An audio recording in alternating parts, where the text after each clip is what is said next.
এক ছোট্ট সুন্দর গ্রাম, যেখানে থাকতো দুই বন্ধু, গুড্ডু আর রাহুল।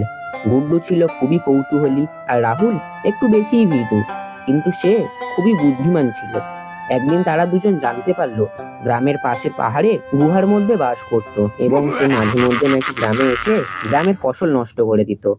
গুড্ডু এটা শুনে উৎসাহিতভাবে রাহুলকে বলতে থাকে, চলো রাহুল, আমরা ওই দৈত্যের সঙ্গে দেখা করব। কেন সে এমন করে জানতে হবে। রাহুল দুশ্চিন্তায় বলে, তুমি পাগল, দৈত্য মানে ভয়। কিন্তু যদি সত্যিই গ্রামকে রক্ষা করতে হয় তবে আমাকে তোমার সাথে যেতে হবে। তারা দুজন গুহার দিকে রওনা দেয়। তারা গুহার সামনে চলে আসে এবং গুহার ভেতরে গিয়ে দেখে এক ভয়ানক দৈত্য। কিন্তু অবাক করার বিষয়, দৈত্যটি কাঁদছিল। দৈত্য তাদেরকে দেখে কান্না ভেজা গলায় বলে, আমি দানব হতে চাইনি। আমি একা, কেউ আমার কথা বুঝে না।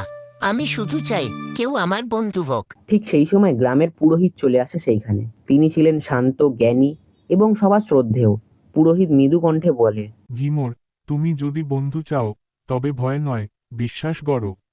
আর তোমরা দুজন ভয়কে ভয় না পেয়ে যার পাশে দাঁড়ালে সে আর দৈত্য থাকে না।